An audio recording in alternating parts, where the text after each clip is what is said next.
Bonjour tout le monde, on est ravis de vous retrouver sur ce webinaire, ce nouveau webinaire pour ceux qui nous suivent régulièrement. Donc là, on va s'occuper de comment réduire ses impôts avec la loi Pinel, une question que beaucoup de gens peut-être se posent, peut-être vous avez déjà entendu parler de la loi Pinel, peut-être que vous en avez déjà fait, mais en tout cas, voilà, Claire Pouget aujourd'hui, notre directrice Auvergne de Quintessence, va pouvoir vous éclairer voilà, sur ce sujet. Donc, vous avez le chat. Je vois qu'il y a des gens qui commencent à dire bonjour, bienvenue à tous. Ça va durer à peu près 1 heure avec 3/4 d'heure de présentation et les questions à la fin, donc 15 minutes de questions-réponses. Je vous incite pour les questions à plutôt les poser sur l'onglet questions, ce qui nous permettra de les regrouper. Donc, voilà, je reviendrai en fin de webinaire pour regrouper toutes ces questions et les poser à Claire pour qu'elle vous éclaire sur tous ces sujets s'il y a des choses voilà, qui restent en suspens pour vous. Voilà, je vois qu'on a de plus en plus de monde. Merci de venir. Je sais qu'il y a un super événement en même temps qui se passe, c'est-à-dire le lancement de la fusée Tesla. Voilà, on ne l'avait pas prévu au départ, mais en tout cas, apparemment, tout se passe bien pour l'instant. Et puis voilà, je pense qu'on va commencer dans le vif du sujet. Je vois que les gens sont déjà arrivés. Donc, Claire, je te laisse la parole et puis on se retrouve du coup à la fin. Merci Marie-Claire. Et puis bonjour à toutes et à tous. Ravie d'être avec vous pendant 1 heure pour mon premier webinaire sur pour le coup une thématique qui m'est chère, donc le dispositif Pinel. Donc aujourd'hui, nous allons parler investissement locatif, immobilier neuf et réduction d'impôts. L'objectif est de rentrer dans les détails les plus précis possibles du dispositif, les avantages, les caractéristiques, les conditions d'éligibilité et puis surtout comment investir et comment réussir au mieux son projet. Voilà, on a essayé de répertorier tout ça pour essayer d'être le plus perspicace possible et voir la création, le taux de réduction, les engagements, plafonds à respecter et toutes les caractéristiques qui font du dispositif au jour d'aujourd'hui une des solutions les plus pertinentes et qui va concerner la plupart des contribuables. Du coup, juste pour revenir sur la thématique de base et vraiment vous expliquer, voilà, pour ceux qui ne me connaissent pas encore, comment on va agir sur le montant d'impôt. 3 possibilités, la déduction, la réduction et le crédit d'impôt.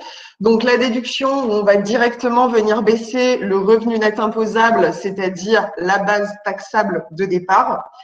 La réduction, où on va directement baisser l'impôt sur le revenu, c'est-à-dire l'impôt à payer. Et le crédit d'impôt, on va être sur la même thématique que la réduction, mais avec une subtilité, c'est-à-dire que si le montant de la réduction est supérieur à l'impôt, alors le Trésor public remboursera la différence.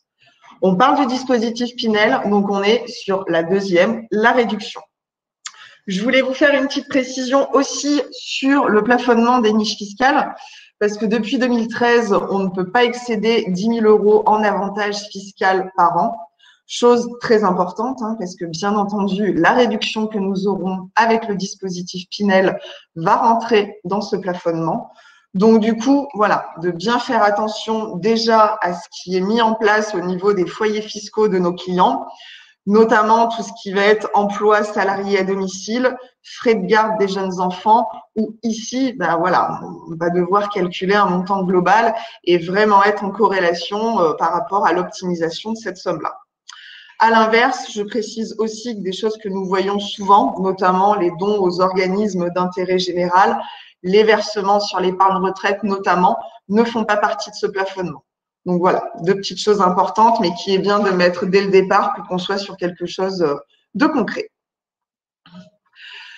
Du coup, pour être vraiment en corrélation avec voilà, le texte de loi, donc la loi Sylvia Pinel, article 199 novo vicis du Code général des impôts. Donc, dans la définition, s'applique à tout investissement réalisé du 1er septembre 2014 au 31 décembre 2024, donc avec une date de fin prorogée à fin 2024, donc à voir dans le futur ce qui va nous être réservé. À titre d'information, les lois de défiscalisation immobilière ont été mis en place depuis 1945 et justement ont toujours été reconduits avec plus ou moins des normes, des conditions d'éligibilité, des taux de réduction changeants, mais toujours mis en place suite à une vraie carence de logements sur notre territoire. La réduction calculée du dispositif Pinel concerne le montant total d'un bien immobilier investi en TTC, plus des frais de notaire. Ça va être notre base de calcul. Clairement, une base de 200 000 € en exemple, on aura un taux de réduction qui sera de 4 000 € chaque année. Ce qui en vient à ma phrase d'en dessous, 2% de réduction par an sur 6 ans ou sur 9 ans, soit un cumul possible de 18%, et également possibilité de proroger pour 1% par an de la 10e à la 12e année, soit un cumul, si on va au bout du dispositif, qui peut atteindre 21%. On va prendre un exemple juste après, mais ce qui permet de se créer du coup un capital foncier qui associe rentabilité élevée, risque faible. Pour moi, ce type d'investissement permet donc de se constituer un patrimoine immobilier, de diminuer la pression fiscale en faisant baisser son montant d'impôt et de percevoir chaque mois des revenus locatifs. Sur cette base de calcul, je trouve que ce schéma, du coup, paraît un petit peu plus clair. Donc, ce qu'il faut avoir en tête, c'est qu'on est sur une durée minimale d'engagement de location qui est de 6 ans. Déjà, cette première durée ne peut pas y déroger. Il y aura des portes de sortie, je vais y venir plus tard, mais dans la définition, durée minimale d'engagement de location de 6 ans. Quand on parle d'optimisation fiscale, on va parler de 9 ans, car en effet, comme je vous ai dit sur la page précédente, de la 0 à la 9e année, 2% de réduction d'impôt par rapport au prix de notre bien immobilier et des frais de notaire. À la 9e année, on va nous demander, l'administration fiscale va nous demander qu'est-ce qu'on fait de ce bien, qu'est-ce que vous faites. Possibilité de proroger à la 10e, 11e, 12e année. Ça va vous le demander tous les ans. Fin du dispositif définitif, 12 ans. Et de la 10e à la 12e année, on est à 1% de réduction d'impôt. D'où notre cumul des 21 par rapport à mon calcul précédent. Le dispositif Pinel, pour qui?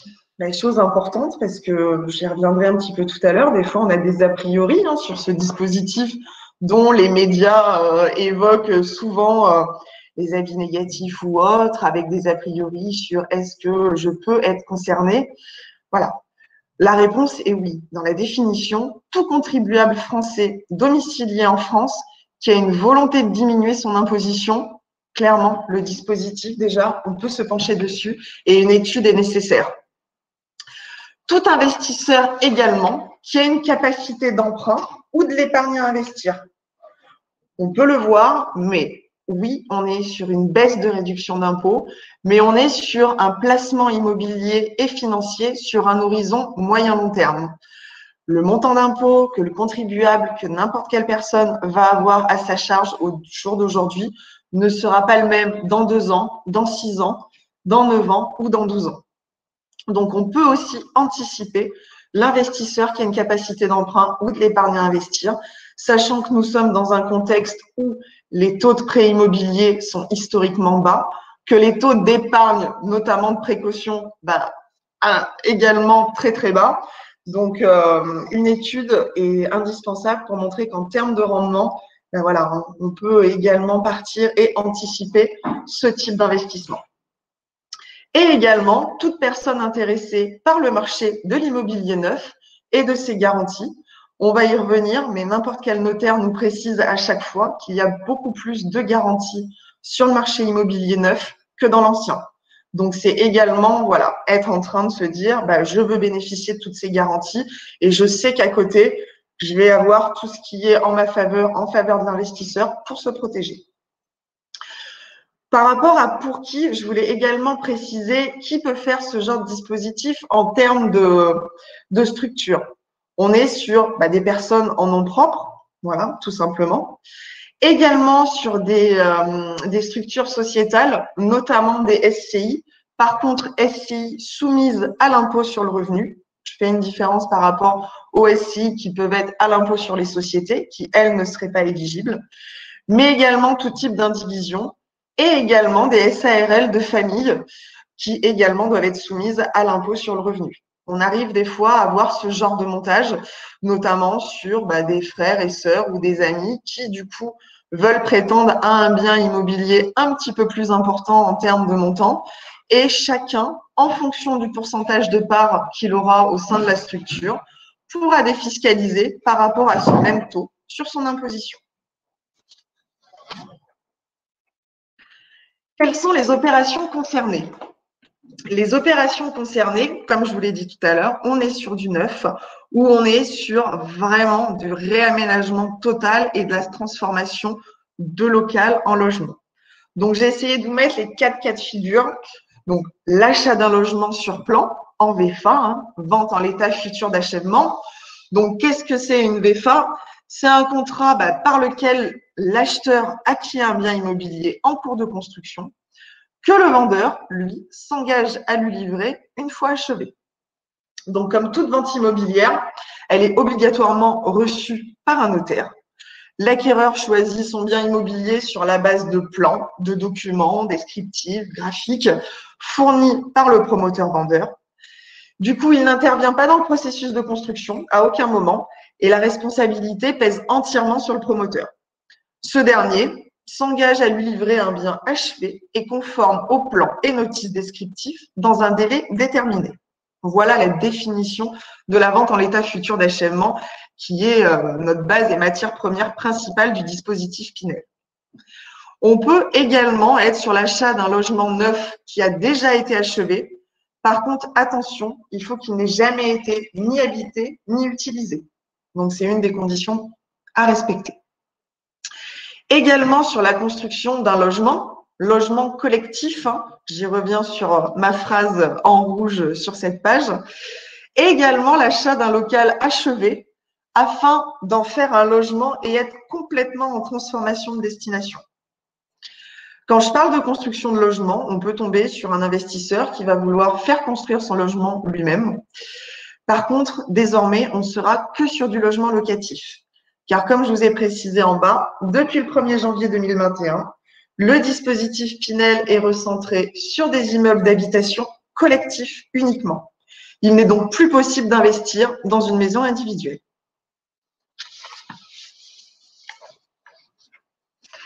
Petit focus également sur la partie dom-tom, qui pour moi est importante parce qu'on est sur un taux de réduction plus important que l'investissement en métropole. On est sur 23% de taux de réduction sur 6 ans, 29% sur 9 ans et 32% sur 12 ans. Donc, on reste sur la même durée que le Pinel Métropole, par contre avec de taux de réduction d'impôt qui sont au-delà. Également, rehaussement du plafond de défiscalisation. Comme je vous ai dit tout à l'heure, on est à 10 000 € en métropole. On passe à 18 000 € dans les dom-tom. Les zones éligibles, j'ai voulu vous les écrire parce que du coup, ça permet de se rendre compte là où nos clients peuvent également et vous vouloir investir en fonction d'un dernier voyage ou autre ou avec des gens qui sont sur place ou que vous maîtrisez très bien le territoire. Donc, dans les départements d'outre-mer, principalement la Guadeloupe, la Guyane, la Martinique, Mayotte et la Réunion. Et dans les territoires d'outre-mer, la Polynésie française, la Nouvelle-Calédonie, Wallis et Futuna, Saint-Martin, Saint-Pierre et Miquelon. Après, on est sur une maîtrise du territoire qu'il faut avoir parfaitement sur le bout des doigts. Donc, on est sur le genre de dispositif où un accompagnement est primordial.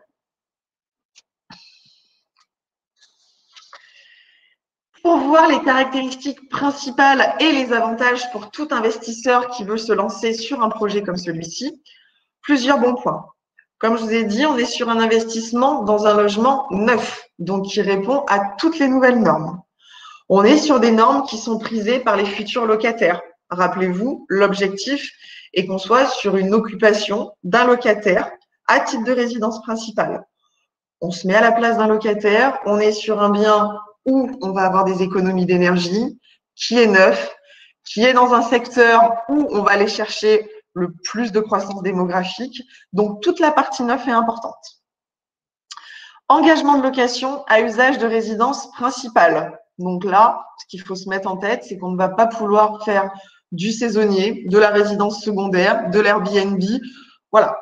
Tant qu'on est dans le dispositif, on a cet engagement-là à respecter. L'administration fiscale nous propose ce dispositif Pinel, cette niche fiscale, par contre, avec un montant par an qu'il va falloir respecter. Possibilité d'investir jusqu'à 300 000 € par année fiscale, caractérisée par un ou deux biens, soit une réduction possible de 63 000 € sur 12 ans.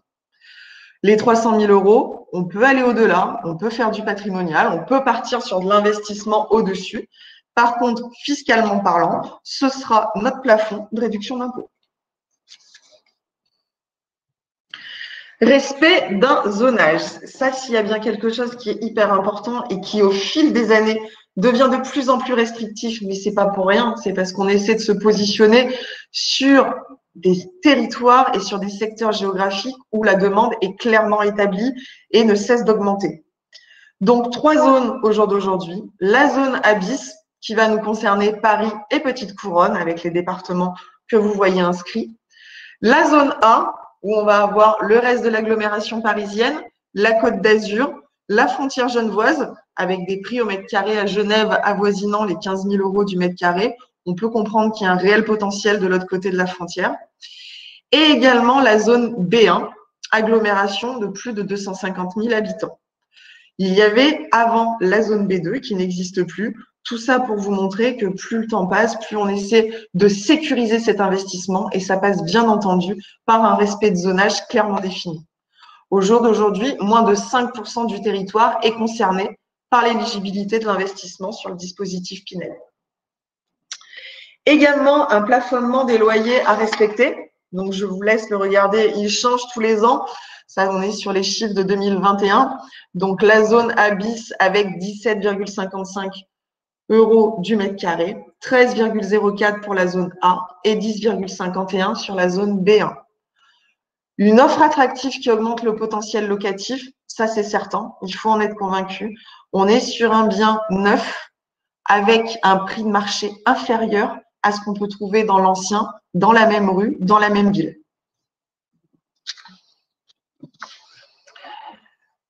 Un plafond également de ressources pour les locataires qui doit être respecté. Donc voilà, comme je vous disais, on a la réduction d'impôts, de gros avantages de l'administration, mais forcément des respects à effectuer, des conditions à remplir.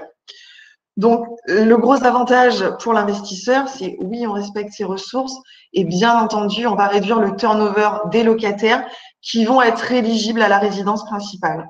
Quand on regarde le montant des plafonds qui est inscrit en dessous, on peut se dire que les personnes qui vont avoir des revenus au-dessus vont prétendre à la propriété, alors que dans ces revenus-là, si on parle de villes à potentiel avec des marchés immobiliers qui explosent, on est clairement dans la cible qu'il faut respecter.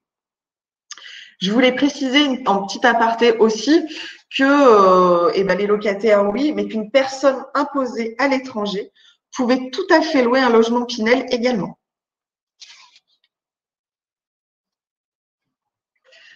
Également, et ce sera un dernier plafond, celui du prix de vente à 5 500 € du mètre carré.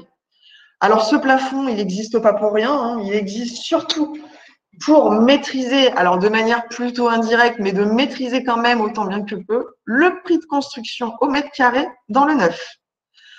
Ça va sécuriser l'investisseur qui achète au prix du marché, ce qui permet de comparer, bien entendu, de faire une étude profonde, mais de se dire qu'on est en corrélation avec ce qui se fait dans la ville de son choix.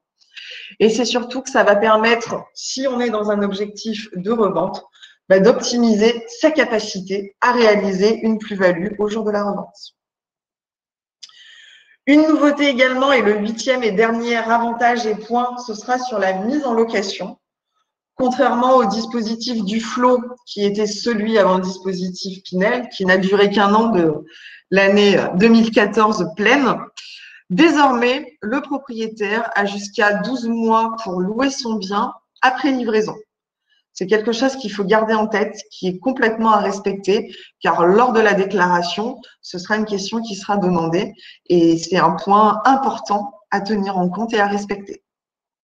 D'où le fait d'avoir un gestionnaire locatif pour pouvoir appréhender ça au plus vite et dès la livraison, pouvoir assurer derrière un système de visite et trouver le bon locataire pour le bon endroit.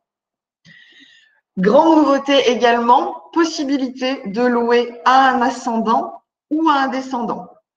Moi, c'est quelque chose qui me paraît important de mettre le doigt dessus parce que j'ai beaucoup d'investisseurs qui posent la question, notamment sur les enfants étudiants qui vont faire les études à Montpellier, à Toulouse, à Lyon ou autres, où il en ressort que cette ville est éligible, mon enfant va faire ses études, qu'est-ce qu'il en est?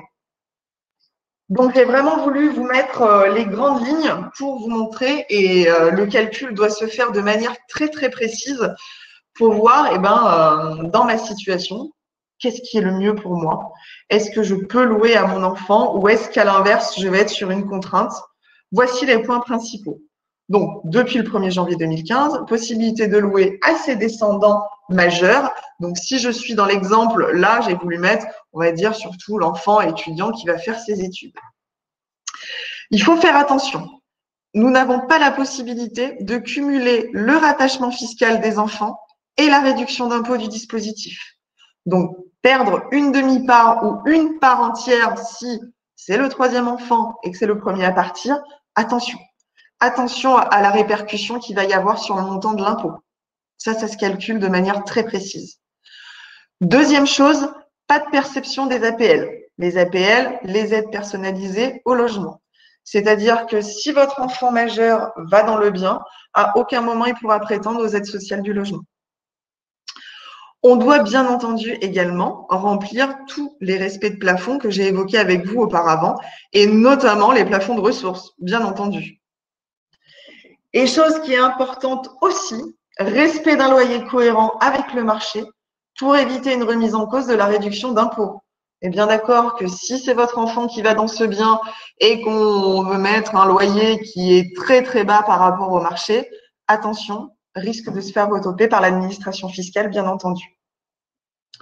Donc, par rapport aux APL, chose qui est importante aussi, donc on est incompatibilité de location Pinel, donc par rapport enfant-parent, petit enfant grand-parent, arrière-petit enfant, arrière-grand-parent par rapport à ces APL. Par contre, la personne et le locataire va pouvoir percevoir les APL si on est sur un lien cousin-cousine, frère-sœur, neveu, nièce et oncle et tante. Voilà la petite subtilité, mais je sais qu'on peut l'avoir en question. Donc, ayez en tête qu'en fonction du lien de parenté, des choses peuvent s'appliquer et d'autres sont rédhibitoires. Je vous parlais tout à l'heure d'un engagement fiscal de 6 ans minimum. Bien entendu qu'il y a des portes de sortie qui protégeront l'investisseur et le propriétaire bailleur. C'est-à-dire, alors, porte de sortie, plus ou moins grave en échelle, c'est certain. Le décès, bien entendu. Après, j'en profite pour dire que on passe par un financement et pour moi, le financement va être un très bon outil de prévoyance. Si je prends l'exemple de monsieur, madame, si on est assuré à 100% en termes d'assurance décès invalidité, s'il arrive quelque chose, le conjoint survivant n'a plus d'emprunt et récupère la valeur totale d'un bien immobilier. Donc, en plus d'une porte de sortie, il s'avère pour moi un véritable outil de prévoyance. Également, porte de sortie, l'invalidité. Donc, invalidité 2e et 3e catégorie, clairement celle qui empêche de faire son emploi à plein temps, tout simplement.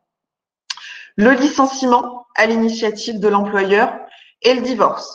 Le divorce, petite subtilité, donc il faut que le bien soit conservé par l'un des deux conjoints, en général celui qui peut supporter les charges de prêt et qui a la fiscalité la plus lourde, ou les deux, s'il y a bonne entente, et d'être sur une indivision. Quand on est dans ces 4 cas de figure, on ne rend pas l'avantage fiscal déjà perçu. Si vous n'êtes pas dans ce cas de figure, si c'est volonté de vendre le bien et qu'on ne respecte pas les 6 années minimales, vous serez dans l'obligation de rendre l'avantage fiscal qui a été versé à l'investisseur depuis le début du dispositif. Là, c'est vraiment répercuter avec vous tout ce qui peut être, on va dire, voilà, comme je disais, les avis négatifs qui peuvent remonter, les personnes, que ce soit victimes d'arnaque ou autres par rapport à certains promoteurs. Moi, je voulais vraiment clarifier tout ça et vous montrer qu'au jour d'aujourd'hui, les garanties dans le neuf sont tellement importantes et lourdes que justement, elle va sécuriser au maximum l'investissement.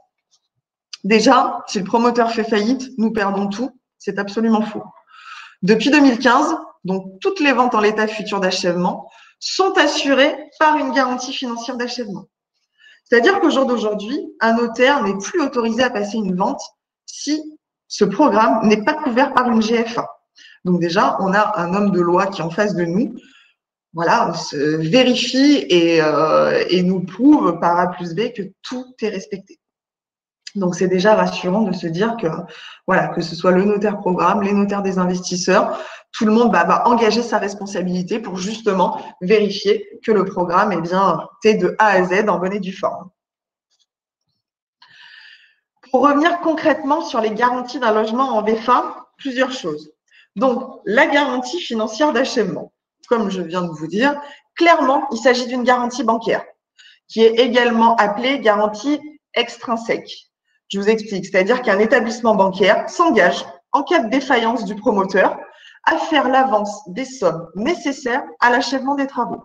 Donc, même si on est dans un cas de figure où le promoteur s'en va, met la clé sous la porte, de toute façon, vous avez la banque qui, derrière, va avancer les fonds jusqu'à ce que le bien soit clairement livré en parfait achèvement. Petit lien avec la garantie de remboursement. Donc, la garantie de remboursement, en cas de non-achèvement, les sommes déjà versées par l'acquéreur lui seront remboursées. Donc, cette garantie, elle émane aussi d'un organisme financier, banque ou assurance. La vente serait alors annulée et contrairement à la garantie extrinsèque vue initialement, elle permet de terminer l'immeuble alors que là, on serait sur une annulation de vente et du coup, un remboursement total. Qu'on soit dans le premier cas de figure ou le deuxième, ce qu'il faut garder en tête, c'est qu'il n'y a aucun risque pécunier pour l'investisseur. Ensuite, la garantie de parfait achèvement. Donc, celle-ci, elle va concerner les défauts de construction et les défauts de conformité apparents. Le logement, il doit être conforme aux prévisions du contrat. Quand le bien est livré, l'investisseur se doit de se rendre sur place, ne serait-ce que pour réceptionner son bien et éventuellement mentionner des réserves sur un procès-verbal s'il y avait besoin. Le délai de parfait achèvement, il joue pendant toute l'année qui suit la réception du bien. La garantie d'isolation phonique.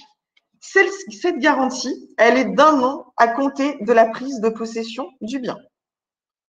Nous avons également la garantie de bon fonctionnement des équipements. Celle-ci, elle bénéficie à l'acquéreur pendant un délai de 2 ans, suivant la réception de l'immeuble, intervenant entre le vendeur et les entreprises, et elle va porter sur tous les équipements dissociables de la construction.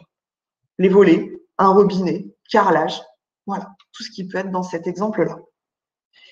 Et également, la garantie des vices cachés, dit la garantie décennale, où là, elle va bénéficier à l'acquéreur pendant un délai de 10 ans à compter de la réception de l'immeuble.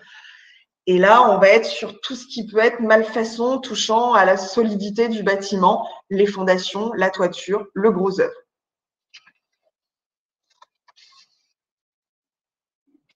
Important aussi, le délai d'achèvement du logement.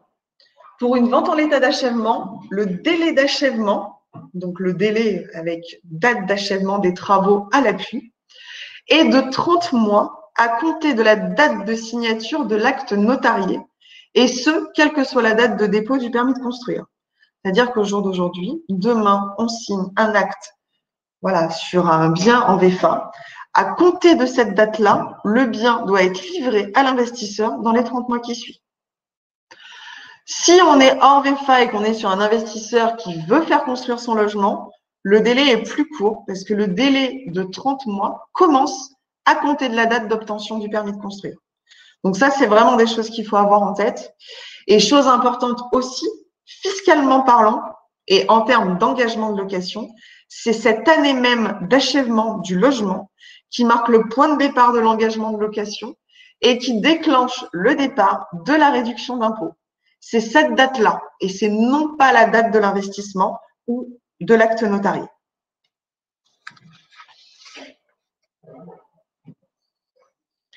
Pouvons-nous investir près de chez nous? Cette fois-ci, ça reste la phrase clé qu'on retrouve souvent parce qu'on est, voilà, on est sur de l'immobilier, nous sommes français, nous sommes un petit peu chauvins et nous aimons en général les villes dans lesquelles nous habitons. Donc, cette phrase ressort souvent, c'est certain. Après, on est sur une recherche de support sur mesure pour chaque investisseur. Chaque situation patrimoniale et fiscale est différente, c'est certain. Le montant d'impôt, tout ce qui peut être en rapport avec le souhait d'investir et établir un vrai cahier des charges. Par contre, on n'achète pas pour soi. Rappelez-vous, on est sur un engagement à titre de résidence principale, mais locatif, ce n'est pas pour y vivre.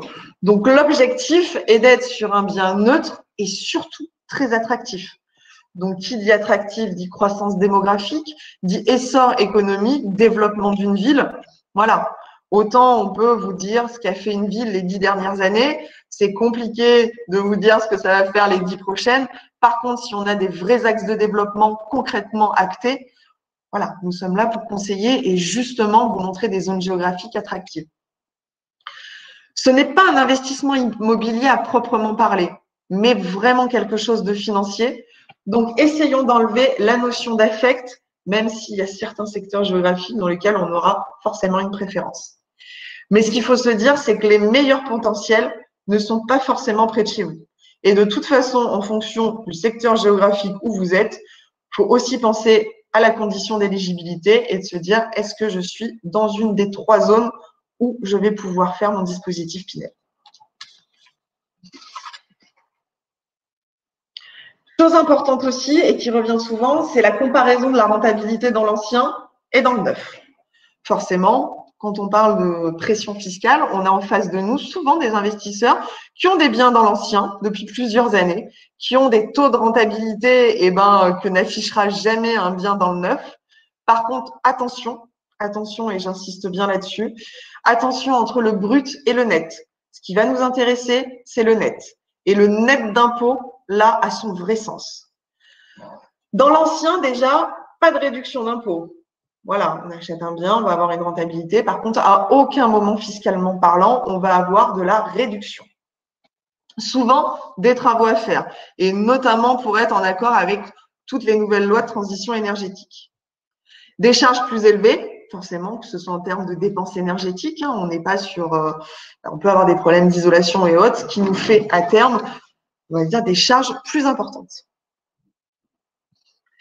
Également, je parlais d'imposition, réduction d'impôts et en plus des bénéfices fonciers qui vont être imposés.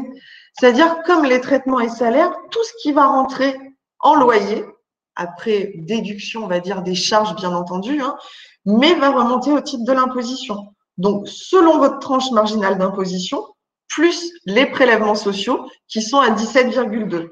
Donc, pas de réduction, on est sur des bénéfices fonciers imposés, donc attention. En termes de garantie, pas de garantie décennale sur le bâti, ni biennale sur l'équipement. Rappelez-vous, si on est sur une optimisation et un objectif de revente à 9 ans, forcément, ça permet de revendre un bien où on a encore une année de garantie décennale. Donc, ça permet de sécuriser aussi le futur acheteur par la suite. Et quitte à avoir un avantage, il y en a également sur les frais de notaire. Donc, les frais de notaire qui, dans l'ancien, vont être plutôt en moyenne entre 7 et 8%. Là, dans le neuf, on est sur des frais réduits qui sont à 2,5%.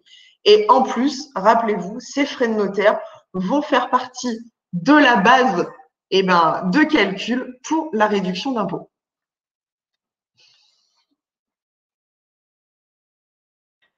Choses sur lesquelles je veux insister aussi, et c'est là où il est très important d'être accompagné, c'est sur le fait de, on est sur une résidence uniquement en dispositif Pinel avec un nombre de lots exponentiel et en plus une typologie qui reste la même. Donc là, oui, attention. Ce qu'il faut aller chercher et il faut éviter les erreurs, c'est que pour éviter justement d'être dans un contexte de tous revendre en même temps et de faire baisser le marché parce qu'il n'y aura rien de mieux que ça, il faut chercher une mixité des acheteurs. Il faut que le choix se porte sur une résidence et sur un promoteur qui va avoir un pourcentage, certes, de personnes qui vont investir en dispositif Pinel et qui vont avoir un objectif de défiscalisation, mais également ceux qui vont être dans leur résidence principale. Et croyez-moi, être propriétaire occupant dans une résidence, ça va permettre d'avoir plus de poids, notamment aux assemblées générales, ou de modifier, de faire des travaux dans les communs parce que voilà, on est sur place et on a envie d'avancer. Mais également des personnes qui vont faire du locatif pour préparer la retraite, tout simplement. Donc, mixité des acheteurs, très important. Mixité des biens également. Pas qu'on soit sur une résidence où il n'y a que du studio, que du T1, mais qu'on soit sur plusieurs typologies qui permettent d'avoir plusieurs profils de locataires à l'intérieur. D'où le fait de ne pas travailler avec des résidences dortoirs et d'être clairement sur quelque chose où on est sur les mêmes biens immobiliers. Tous revendre en même temps, oui et non, parce que même si on est sur plusieurs profils de défiscalisation, tout le monde ne va pas avoir la même porte de sortie. Il y en a qui vont vendre à 6 ans, qui est la durée minimale d'engagement. D'autres à 9 ans, qui est pour moi l'optimisation, parce qu'on va être sur 18% de réduction d'impôt. Et puis d'autres à la fin du dispositif, parce que on veut garder et avoir la réduction d'impôt maximale. Mais également beaucoup de contribuables qui vont vouloir garder le bien.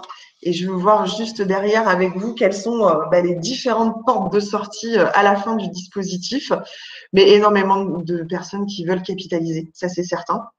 Parce que forcément, à la fin, si on est en sortie de dispositif et qu'on conserve le bien, oui, plus de réduction d'impôt. Par contre, des loyers qui ne sont plus plafonnés, donc possibilité d'être sur une plutôt vraie vie de marché et avec des contrats de bail 3, 6, 9 qui, comme vous pouvez le voir en plus, correspondent aux portes de sortie du dispositif. Et puis certains contribuables qui vont investir le dispositif et qui vont se dire j'aimerais revendre. Par contre, avec chance, j'ai investi sur une ville qui a su faire ses preuves, qui a su me montrer une belle plus-value. Et forcément, qui dit plus-value et revente assimilée, dit taxation. Donc, vous n'êtes pas sans savoir que la taxation sur les plus-values immobilières est plutôt lourde et devient de moins en moins lourde, mais au bout d'un nombre d'années qui n'est quand même pas rien. Donc, exonération des plus-values en termes d'impôt sur le revenu au bout de 22 ans et exonération sur les prélèvements sociaux au bout de 30 ans, avec des décotes au fil des années qui commencent à la 5e année. Donc, c'est pareil, c'est quelque chose qui se calcule, mais clairement, quelqu'un qui a eu un beau taux de réduction, qui a une grosse plus-value au bout du bout, va pas forcément vouloir supporter la taxation. Donc, on est bien entendu des fois dans des cas de figure où on va vouloir conserver le bien. Les portes de sortie. S'il y a quelque chose qui me paraît primordial, c'est d'anticiper avec tout investisseur tout ce qui est possible de faire. Moi, il est hors de question qu'on s'engage sur un montant de revente parce que, comme je le disais, on ne peut pas savoir ce que va faire telle ville, tel secteur géographique dans 6 ans, dans 9 ans ou dans 12 ans. Voilà, moi personnellement, je ne le sais pas, donc j'essaie d'évoquer avec toute personne ce qu'il est possible de faire. Oui, la revente est la première porte de sortie, c'est certain. Quand on a eu l'habitude d'avoir une réduction d'impôt, si en porte de sortie, à la fin, vous avez encore une fiscalité qui est lourde, on va vouloir refaire un projet, repartir sur des taux de réduction importants. Mais également conservation du bien. Donc, conservation du bien sous plusieurs formes possibles. Ou on le garde en logement locatif nu, où, du coup, comme je vous disais, les loyers vont être déplafonnés et on va être sur un objectif de complément de revenus et principalement de préparation à la retraite. C'est vrai que la retraite devient une thématique qui ressort très, très souvent avec baisse de revenus en fonction de l'âge à laquelle on se penche dessus, c'est certain. Mais le revenu locatif reste un complément de revenus qui a clairement le vent en poupe. Également, possibilité d'aller un petit peu plus loin dans la réflexion et de se dire on peut partir sur des montages de SCI, certes. Exemple d'une SCI familiale. Monsieur et madame achètent en 2021 un bien dispositif Pinel. Objectif de revente à 9 ans. création et constitution d'une SCI familiale avec les 2 enfants.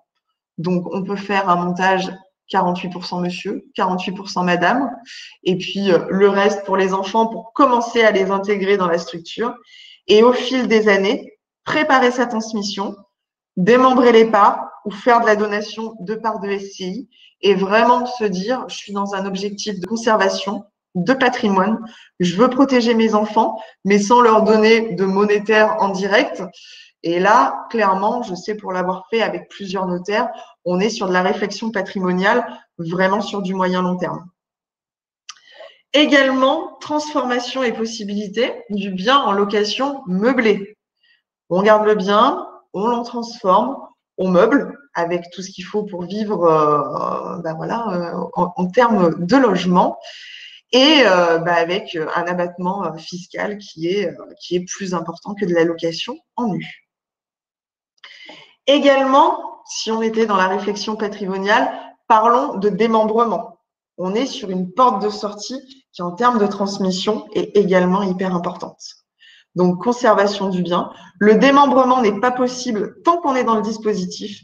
Par contre, une fois sorti du dispositif, comme n'importe quel bien immobilier dont on est propriétaire, on va pouvoir démembrer comme on veut et donner la nue propriété à qui l'on souhaite. Et également, conservation du bien. Et pour devenir la résidence secondaire, pourquoi pas? On a souvent des demandes, que ce soit en termes de littoral ou autre, où on se projette bien à partir en vacances ou en week-end derrière. Ou quand je parle de résidence secondaire, on peut être aussi sur un vrai marché saisonnier avec possibilité de louer à la nuitée ou autre. Et on se rend compte que sur certains secteurs géographiques, notamment méditerranéens, une année pleine de montants de loyer, on va dire, plafonnés en Pinel, correspond des fois, donc une année pleine correspond des fois à 10-12 semaines de location en saisonnier. Donc la différence est vite faite. Et en termes de gains, le conserver en résidence secondaire ou en location saisonnière peut être un vrai avantage. Donc là, on a essayé, j'ai essayé de vous présenter toutes les caractéristiques et autres, tout ce qui me tient à cœur aussi et tout ce dont je parle pour essayer de sécuriser au maximum ce dispositif. Et je voulais vraiment terminer par tout ce qui était piège à éviter, parce que vous n'êtes pas sans savoir qu'on entend des vertes et des pas mûres sur les dispositifs immobiliers, sur les investissements qui font baisser la pression fiscale. Enfin voilà. C'est souvent qu'on parle d'entreprises, de promoteurs malhonnêtes, de prix au mètre carré trop cher.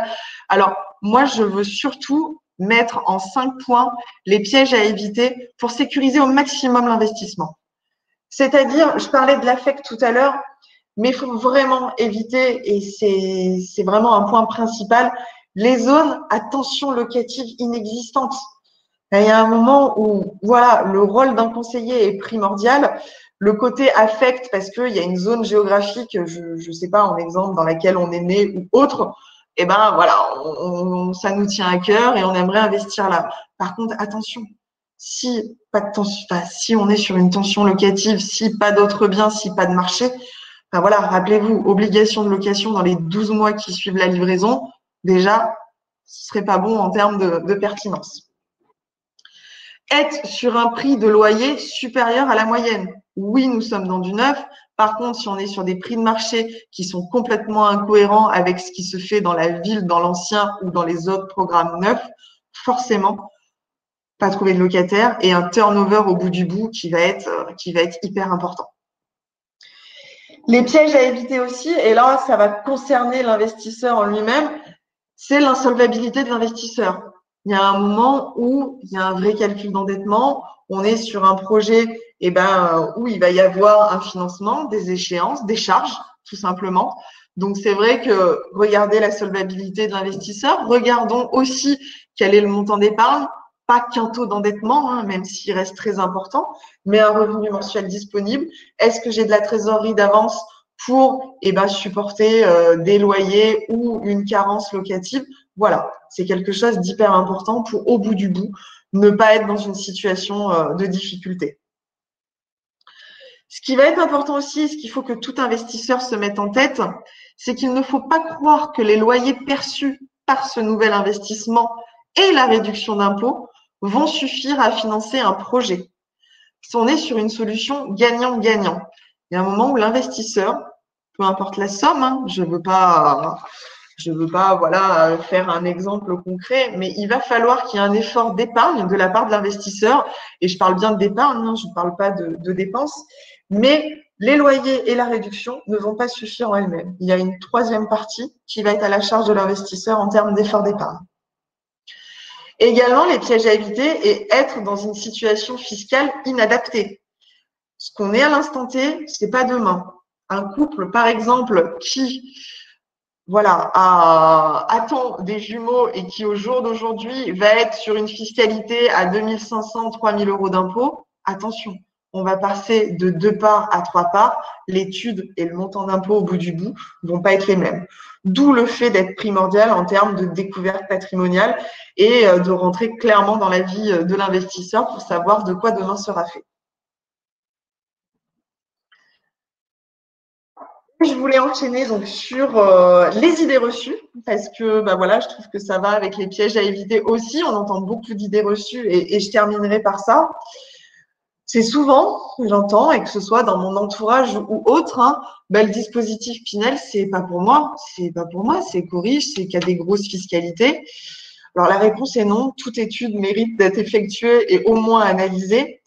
À partir du moment où il y a une pression fiscale et un ras-le-bol, j'ai envie de dire, déjà la problématique, elle est existante et elle mérite d'y être répondue. Donc à partir du moment où on va avoir 3 000, 4 000 euros d'impôts à l'année, des solutions, il y en a. Chose qui revient aussi souvent, je suis déjà entourée, j'ai un comptable, un notaire, un avocat fiscaliste qui s'occupe de moi. Très bien. Par contre, au jour d'aujourd'hui, qu'est-ce qui a été fait? Qu'est-ce qui a été fait au titre de l'impôt sur le revenu en tant qu'impôt sur le revenu à titre particulier? Beaucoup de professionnels, beaucoup de chefs d'entreprise sont déjà entourés, que ce soit d'un comptable, notaire ou avocat fiscaliste. Par contre, nous, on va venir intervenir de par ce dispositif sur ce montant d'impôt sur le revenu. Et ça, clairement, un conseiller en gestion de patrimoine qui va pouvoir le faire. Pareil sur l'objection ou l'idée reçue de « je ne veux pas prendre de risques ». Comme je vous dis depuis le départ, pour moi, ce dispositif, il assimile investissement locatif, fiscalité avantageuse, investissement dans la pierre, dans le neuf avec toutes les garanties que j'ai évoquées avec vous. Clairement, au jour d'aujourd'hui, j'ai pas d'éléments de comparaison avec d'autres projets qui vont assimiler autant que de risques. Vraiment. Et souvent aussi, ce qu'il en ressort sur les idées reçues, c'est qu'OK, vous êtes là pour me conseiller, vous êtes là pour me suivre, faire les déclarations d'impôts et autres, faire des audits patrimoniaux, fiscaux, mais vos services, ils coûtent trop cher. Non, au jour d'aujourd'hui, on est sur une démarche complètement sans engagement et gratuite au niveau de Quintessence. Et c'est justement par rapport à tout ce que j'ai évoqué initialement qu'il est important d'être entouré, qu'il est important d'être conseillé et surtout d'enlever en tête tout ce qu'on peut lire dans les médias qui sont pas forcément mirobolants par rapport à cet investissement immobilier. Mais croyez-moi, au bout du bout, quand on choisit sa porte de sortie, quand on choisit le secteur géographique et quand ce projet est en rapport avec sa propre fiscalité, on reste sur quelque chose qui est la solution primordiale pour avoir un taux de réduction le plus important possible.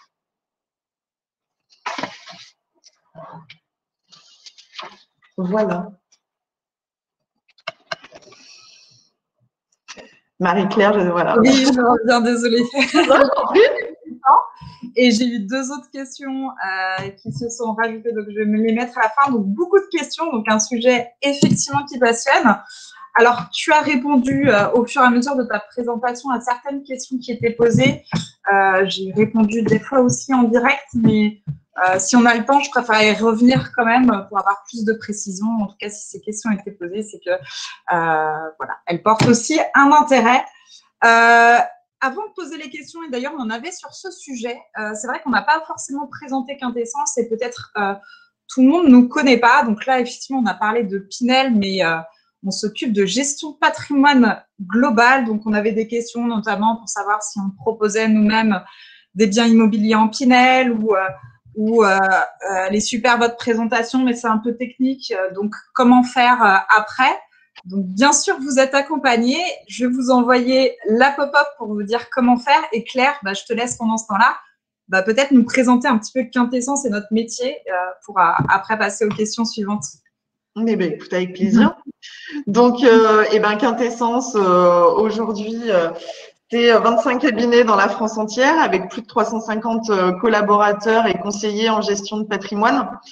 Donc, notre cœur de métier, c'est la gestion de patrimoine, mais vraiment avec l'optimisation fiscale. Donc, au jour d'aujourd'hui, c'est accompagner les clients de A à Z, que ce soit sur un audit patrimonial et surtout trouver les préconisations les plus pertinentes et les plus personnalisées possibles. Donc, ça va être de l'investissement immobilier, que ce soit dans le neuf via le dispositif Pinel, via tout ce qui va être LMNP, notamment résidence de service, mais également dans l'ancien, de par les déficits fonciers, de par les dispositifs en monuments historiques ou dispositifs Malraux, et également tout ce qui va être épargne financière. Donc vraiment être de A à Z sur le patrimoine, que ce soit sur de l'assurance vie, que ce soit de l'assurance vie en gestion libre, en mandat de gestion, que ce soit avec des plans épargne retraite, donc pertinence retraite, qui vont être, pareil, sur de la déduction et possibilité d'avoir et avantage fiscal et des taux de rémunération attractifs sur des placements financiers, et également de l'investissement via de la SCPI de rendement. Donc, on essaie d'être sur toutes les thématiques de gestion de patrimoine, d'être sur du conseil en transmission, en donation, en démembrement, être le plus indépendant possible et justement aller chercher toutes les niches fiscales qui puissent s'offrir à chaque contribuable et être sur l'accompagnement de A à Z et au fil des années sur les déclarations d'impôts et autres, être vraiment l'interlocuteur privilégié de toute la gestion de patrimoine. Donc voilà, vous avez compris, en tout cas, n'hésitez pas. Vous pouvez faire un bilan patrimonial gratuit, vous aurez effectivement toute l'expertise pour pas vous lancer tout seul dans un dispositif sans avoir fait appel à un expert, sachant que c'est totalement pris en charge. Donc vous, ça vous coûtera rien, en tout cas, si ce n'est peut-être de trouver des solutions pour réduire vos impôts ou pour d'autres problématiques patrimoniales. Donc n'hésitez pas, je vous ai mis le lien. Et on va commencer par les questions. Alors, il y avait aussi des questions en parallèle avec le LMNP. Quelqu'un qui demandait au tout début si le Pinel, au bout des 9 ans ou 12 ans, on pouvait le transformer en LMNP, pardon. Donc, tu as répondu à cette question. C'est une très belle porte de sortie, d'ailleurs. Pendant ce webinaire. Donc, oui, bien sûr. Mais du coup, on avait d'autres questions. Est-ce que le Pinel, finalement, est-ce que c'est pas moins intéressant, par exemple, que le LMNP? Alors, tout dépend. C'est pour ça que chaque situation est différente. Donc le LMNP, deux possibilités. Où on va être sur le dispositif Censi-Bouvard, où on va avoir un taux de réduction d'impôt, mais qui va être inférieur au dispositif Pinel de par le taux, qui va être à 11%, et en plus sur la base de calcul qui va être du hors taxe. Donc, entre le taux inférieur et la base de calcul inférieure, voilà, en termes de taux de réduction, ce ne sera pas plus avantageux. Par contre, pour moi, c'est une solution différente qui peut être très bien sur de la fiscalité un petit peu moins élevée, tout simplement, ou également choisir le deuxième avantage fiscal possible, c'est-à-dire le LMNP en amortissable, où là, on va être sur de la génération de revenus qui vont être complètement exonérés d'impôts sur une période pouvant aller de 20 à 30 ans. Donc, pour moi, c'est un élément et une niche fiscale qui est hyper importante aussi. Par contre, qui est complètement différente et qui est vraiment à affiner en fonction du profil du contribuable. Voilà, donc c'est pas Pinel ou LMNP, on ne peut pas répondre comme ça. Il faut vraiment un bilan patrimonial pour voir les meilleures solutions.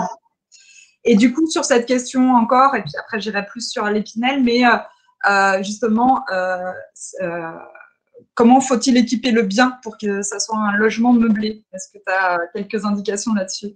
Oui, alors en fait, il faut équiper le bien, il faut qu'on se projette pour tout ce qui est pour vivre dans une vie quotidienne normale, c'est-à-dire manger, donc tout ce qui va être en rapport avec la cuisine, les couverts, les assiettes, enfin voilà, on parle de mobilier, hein, donc on est sur des choses très très concrètes, mais également pour dormir, donc tout ce qui va être literie, aménagement d'une chambre de A à Z, hein. Également s'asseoir, donc canapé, si on est sur une pièce commune, avec une table pour manger également. Enfin voilà, des penderies, enfin on va dire tout ce qui est.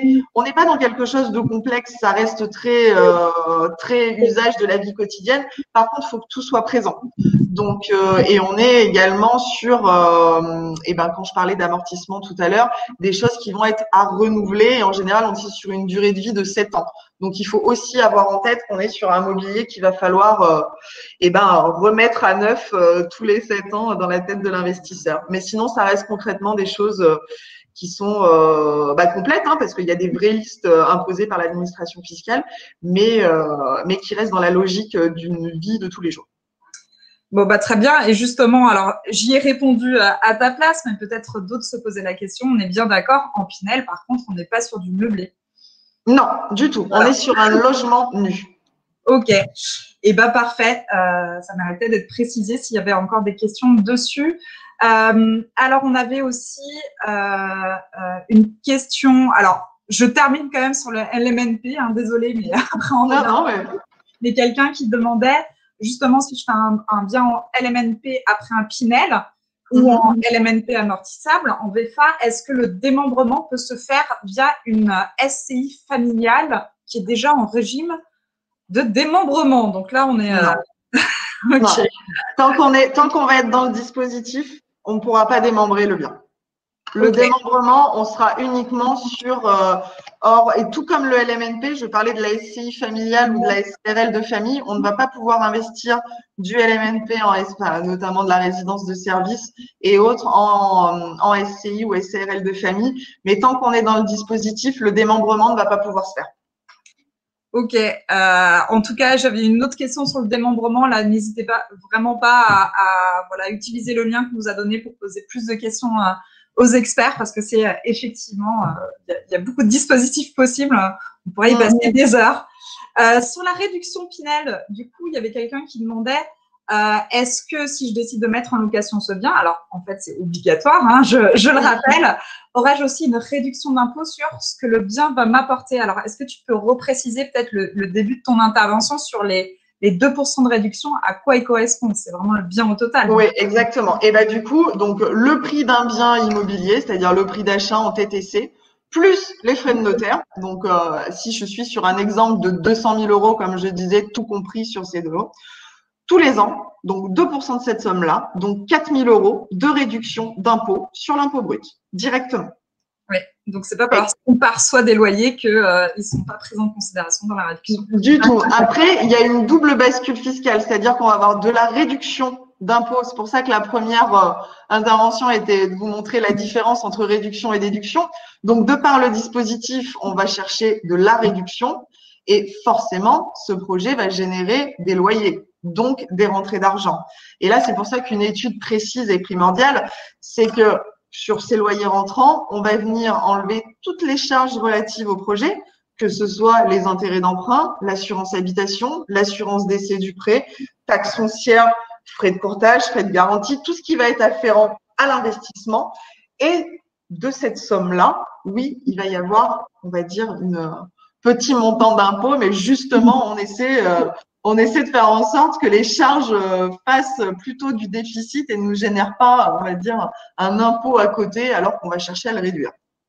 Ok, et je précise juste pour ceux qui ont peur justement pour leur déclaration de revenus en disant « ça va être un casse-tête », en tout cas Quintessence accompagne bien sûr les clients sur cette partie-là qui peut sembler complexe. Du coup, alors sur peut-être les freins ou ce qui pourrait être un peu les avis négatifs sur Pinel, il y avait une question, tu parlais des garanties, mais est-ce qu'il y a des indemnités de retard en cas d'achèvement après les 30 mois? On sait qu'avec la période Covid, il y a peut-être des décalages aussi sur les livraisons. Donc, comment ça se passe? Ouais. Alors après, comme tout contrat en VFA, c'est vrai que ce qui est important, c'est de clairement lire les petites lignes et ce qu'il est, on va dire, convenu par rapport à des délais d'achèvement. L'année dernière a été une année atypique, hein, où voilà, malheureusement, il y a eu des semaines d'inactivité, donc là, on n'a pas pu prétendre à des indemnités, hein. Mais en général, en fonction du nombre de jours de retard, elles sont clairement établies sur le contrat VFA. Donc à lire précisément, voilà, établi entre l'acquéreur et le promoteur. Et je sais qu'on est également sur, voilà, s'il y a intempérie ou autre, des choses où malheureusement on va pas pouvoir se retourner ou demander quoi que ce soit.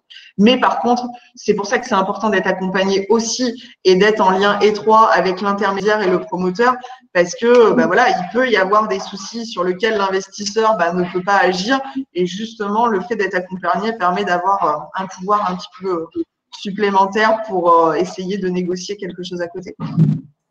Ok, et du coup, là, on a une question, mais que je trouve en double question. Quand quand on fait la gestion locative par une agence, ce que tu préconises de toute façon en Pinel, si on est sur un logement plutôt étudiant, c'est vrai qu'il va y avoir pas mal de changements locatifs avec du turnover. Donc, on nous demande est-ce que les frais d'agence partagés entre le propriétaire et le locataire sont déductibles? Mais pour moi, derrière, c'est aussi la question qu'est-ce qui se passe, une garantie peut-être quand justement je suis sur un type de logement où on va changer régulièrement de locataire. Alors, d'où le fait, on parlait d'accompagnement, le côté gestion locative pour moi est quelque chose d'hyper important parce que, comme je vous disais, pas de notion d'affect, donc il y a de grandes chances que le lieu d'investissement ne soit pas le lieu où on habite. Donc, et puis chacun son métier. Il y a un moment où même si on est dans le lieu où on habite, c'est compliqué, voilà, hein, de faire visiter, de gérer le turnover des locataires et notamment, c'est un cas d'impayé ou autre, hein, tout simplement. Donc, le fait d'être sur un expert, sur un gestionnaire et surtout sur des garanties qui vont nous protéger contre les loyers impayés, la carence locative, la vacance locative est primordiale. Ça a un coût, certes. Pour moi, c'est le coût de la sécurité. Et en plus, c'est de la charge déductible qu'on va pouvoir intégrer sur la déclaration 2044 des revenus fonciers chaque année. Donc oui, bien entendu, quand on parle de sécurisation, pour moi, ça passe par là. Il y a un moment où, voilà, hein, on part sur un investisseur, sur quelqu'un qui veut se générer du complément de revenus, qui veut sécuriser son choix et son investissement. Et le fait d'avoir tous les mois quelque chose qui rentre, c'est primordial. Parce que la charge de prêt, elle sortira tous les mois, ça c'est sûr. Ok, donc vraiment important justement. Et en plus, c'est déductible. Donc, c'est ça, exactement. Donc, parfait. Exactement. Alors, tu en as parlé rapidement, mais ça, justement, je pense que c'est lors d'un entretien patrimonial. On a Karine qui nous demandait comment le bien Pinel impacte-t-il sa capacité d'endettement, notamment au cas où on voudrait changer de résidence principale. Donc, ça, c'est des questions effectivement qu'il faut se poser. Bien sûr. Ouais. Bien sûr, parce qu'en plus, voilà, on part sur un horizon de placement qui est plutôt, comme je disais, moyen-long terme. Donc forcément, les envies, les besoins, les salaires, tout ce qui va concerner l'investisseur n'est pas le même au jour d'aujourd'hui que ce sera le cas dans les années futures. Donc, passer par un financement, oui, avec forcément un calcul d'endettement. Par contre, ce qu'il faut bien garder en considération, c'est qu'on est sur une constitution de patrimoine. Donc, il y a également un très bon point positif pour l'analyse bancaire, c'est certain, et aussi des revenus supplémentaires. Donc, les revenus de loyer sont, on va dire, intégrés dans le calcul d'endettement, en général pondérés à 70-80% en fonction des établissements bancaires qu'on va avoir en face. Mais oui, ça va venir manger l'endettement, entre guillemets. Et moi, ce que j'aime bien, c'est justement d'où le fait de travailler avec Privilège Courtage et d'être sur un groupe, on va dire, où on s'occupe de tout. C'est vraiment le fait de se dire, oui, j'ai ce projet-là au jour d'aujourd'hui. Par contre, calculons une enveloppe globale et voyons ce que je vais pouvoir faire demain aussi. Et si je suis face à quelqu'un qui a un projet de construction, de changement de résidence principale, il faut qu'on soit dans cette optique-là. Parce qu'on ne peut pas partir sur un projet et se dire, bah voilà, mes autres projets sont terminés pendant les 10 prochaines années. Enfin, moi, je me vois pas sortir ça à quelqu'un et du coup, d'où l'analyse générale qui est primordiale. Oui, effectivement, la satisfaction des clients, elle continue après ce type d'investissement, donc on fait très attention. Mais on arrive de plus en plus au niveau des banques à avoir des accords de principe sur des montants globaux qui génèrent plusieurs projets. Donc, c'est ce qui est bien aussi. Et ben parfait. Alors effectivement, dans les autres un petit peu freins, on disait. Alors j'avais aussi sur l'impôt foncier qui explose suite à la suppression de la taxe locale. Est-ce que du coup la rentabilité de ce type d'investissement est impactée? Est-ce qu'il y a eu des palliatifs par rapport à ça? Est-ce que tu peux nous en parler? Est-ce que c'est douloureux ou pas? Alors, déjà, on est sur un logement neuf, donc avec souvent exonération, on va dire, les premières années, ou du moins, si c'est pas à 100%, au moins une quote-part les 2 premières années. Et on est sur une charge qui, du coup, est déductible également. Donc voilà, avec un gros avantage fiscal. Je vais prendre l'exemple, on va dire, des investisseurs en moyenne qui vont être sur une tranche marginale d'imposition à 30%. Si je rajoute les prélèvements sociaux à 17,2, ben voilà, sur ce montant de taxe foncière, on va quasiment avoir la moitié où on va avoir une déduction et un impact fiscal. Donc, on reste sur de la charge qui est intéressante et qui, du coup, va avoir dans nos études un impact pas que négatif. Ok. Alors, on avait aussi des questions sur les plafonds. Certains demandaient au départ si c'était indexé sur les revenus. Donc, tu as répondu à la suite. Donc là, c'est juste savoir, est-ce que les plafonds de loyer incluent aussi toutes les charges ou c'est hors charge? Ah là, c'est hors charge. On est vraiment sur un calcul par rapport à la superficie du bien. Ok. Alors, on avait une question aussi. Tu nous avais fait une slide sur la location à un enfant. Et effectivement, tu disais qu'il faut faire attention parce que ça peut être aussi un piège. Donc, on a eu aussi une question si j'ai un enfant majeur qui intègre le logement. Ok, il ne peut pas recevoir les APL, mais est-ce que je peux le louer à 1 euro? Non, du coup, c'est ce que je précisais aussi. Il faut que le montant du loyer soit complètement en corrélation avec le marché parce qu'il y a un risque de redressement de l'administration fiscale. Oui, donc après, on peut faire payer le loyer et rembourser après, mais effectivement, c'est ça. C'est pas un investissement qui va rapporter. Disons que ce serait le contrat de bail qui ferait foi et s'il y avait un contrôle fiscal, donc du coup, il faudrait le contrat de bail et ils peuvent demander également de justifier le montant des virements effectués. D'accord, ok. Ouais. Pour un logement étudiant, il vaut mieux sinon penser à autre chose. Oui, c'est ça. Ou être sur le vrai prix de marché parce que de toute façon, voilà. Ok, alors on avait aussi des questions sur, dans le cadre du Pinel, puis-je bénéficier du régime du microfoncier?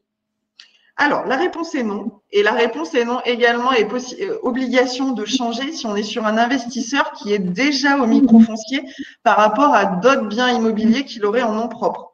Donc, si c'est le cas, dès le dispositif Pinel effectué, obligation de tout mettre au régime réel. Et si ce n'était pas le cas, de toute façon, tout dispositif Pinel impose une déclaration régime réel. Donc, pas de microfoncier possible.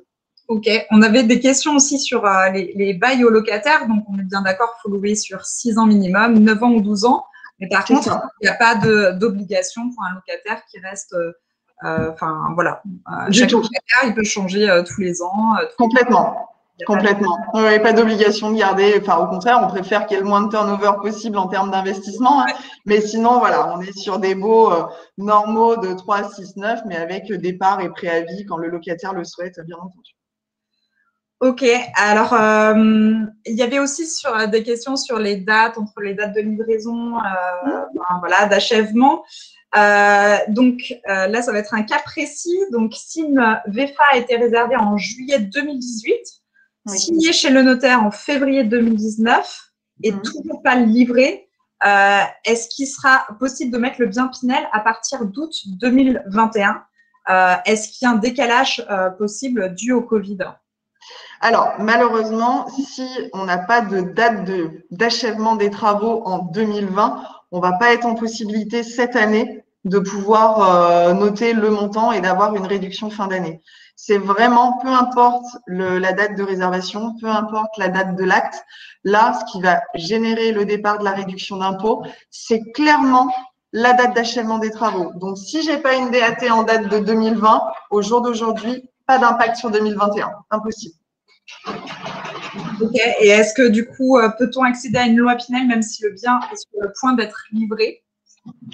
Oui, alors par contre, du coup, quand je disais les opérations concernées, donc possibilité où on est sur de la VFA et on est sur de l'acquisition sur plan, ou on peut également acheter quelque chose qui est déjà livré. Par contre, et là où il faut bien faire attention, c'est qu'il faut qu'à aucun moment ça n'ait été habité. Il ne faut pas qu'il y ait eu un départ de bail ou de quoi que ce soit. L'une des conditions du Pinel est vraiment qu'il n'y ait pas eu d'habitation dedans. Donc, ça peut être livré sans problème. Des fois, on a des belles opportunités. Et ben voilà, sur un bien qu'on a récupéré, qui devait être de la résidence principale ou autre, et qu'on va pouvoir commercialiser. D'où l'avantage d'être sur quelque chose qui aura le mérite d'avoir une réduction d'impôt très tôt et des rentrées de revenus également via les loyers très tôt. Par contre, voilà, condition à respecter et obligatoire, qu'il n'y ait jamais eu de locataire dedans, que ce bien n'ait jamais été habité ni utilisé. Ok, alors j'essaie de voir les questions. En plus, il y en a d'autres qui sont arrivées. Donc, malheureusement, je pense pour pas que ça dure 2 heures. Non, mais après, je peux y répondre en off sans problème. Hein. Voilà, donc vous avez Claire Pouget, elle est sur LinkedIn aussi. Je balance. Vous pouvez aller lui poser les questions sur LinkedIn ou alors avec un expert de votre région, avec le lien que je vous ai envoyé. Je vais essayer quand même de terminer par 2 ou 3. J'essaye de voir lesquels je pourrais faire. Oui, alors là, c'est peut-être sur la déclaration de revenus. Donc là aussi, on peut vous aider. Mais si on loue, par exemple, on a une location en Pinel et une partie de sa résidence principale qu'on loue également à l'année, comment déclarer les deux sur les revenus? Donc là, je pense que il y a besoin de voir plus en détail. Oui, parce que là, il faut qu'il y ait une vraie différenciation des deux biens. Et j'ai déjà eu la question et le cas de figure. C'est vraiment regarder. Il faut 2 adresses postales différentes. Enfin, ça reste très. Ouais. Il faut qu'il y ait un bis, un ter. Enfin, voilà. Il faut qu'il y ait vraiment des choses de fait et encore en conformité. Donc, avec plaisir pour y répondre, mais on est sur quelque chose que oui, en souci, mais qui doit être clairement établi. Hein. C'est-à-dire une taxe foncière pour chaque bien. Enfin, voilà, qu'au bout du bout, on soit sur une vraie transformation parce que une des conditions, c'est vraiment usage de résidence principale du locataire. Donc, il faut bien que si on est sur un bien commun, que ce soit vraiment des lotis. Ok. Alors, on avait aussi la question si on ne trouve pas de locataire. Donc là, c'est pour ça que je dis vaut mieux passer quand même par une agence de gestion locative. C'est certain. Peut-on louer moins cher que le tarif indexé? Alors, la réponse est oui. Autant on est plafonné sur les loyers, autant il ne faut pas non plus que la baisse soit complètement incohérente avec les prix du marché. Mais en effet, on est dans l'obligation d'avoir un locataire dans les 12 mois qui suivent la livraison. Donc, bien entendu que si pas de locataire en face, enfin, la solution principale va être de baisser le loyer et de trouver quelqu'un. Donc oui, bien entendu. Ok, et du coup, on avait un petit peu une autre question un peu sur ce sujet aussi. Lors de la recherche d'un locataire, pouvons-nous signer des mandats avec plusieurs gestionnaires de location? Alors, dans le principe, personne ne vous empêche de signer plusieurs gestionnaires de location. Après, enfin, pour moi, ça reste des coûts, on va dire, supplémentaires pour un service qui est censé, marcher d'un côté. Donc, essayons-en plusieurs à la limite, mais de là en avoir plusieurs en même temps, enfin, voilà, je trouve ça un peu dangereux sur qui prend en charge et c'est surtout en termes de coûts, on va être sur des montants qui vont être faramineux, quoi. D'ailleurs, avec notre partenaire, justement, Kétis Gestion, pour tout ce qui est gestion locative sur les investissements immobiliers, est-ce que tu as les chiffres, justement, Bien sûr. voilà, peut-être. Bien sûr. Ouais. Du coup, je vais parler en pourcentage, parce qu'on est donc sur 9% en termes de gestion locative. Donc, la vraie gestion locative qui concerne trouver les locataires, les visites, vérifier la solvabilité, montage des dossiers et autres. Et également, donc, plus 5% pour tout ce qui va être garantie de versement loyer. Donc, en cas d'impayé, sans franchise, jusqu'à un plafond de 100 000 euros. Donc, autant vous dire, quand on voit le montant des loyers, je peux me permettre de dire que le montant est garanti sur tout le dispositif si on va au bout.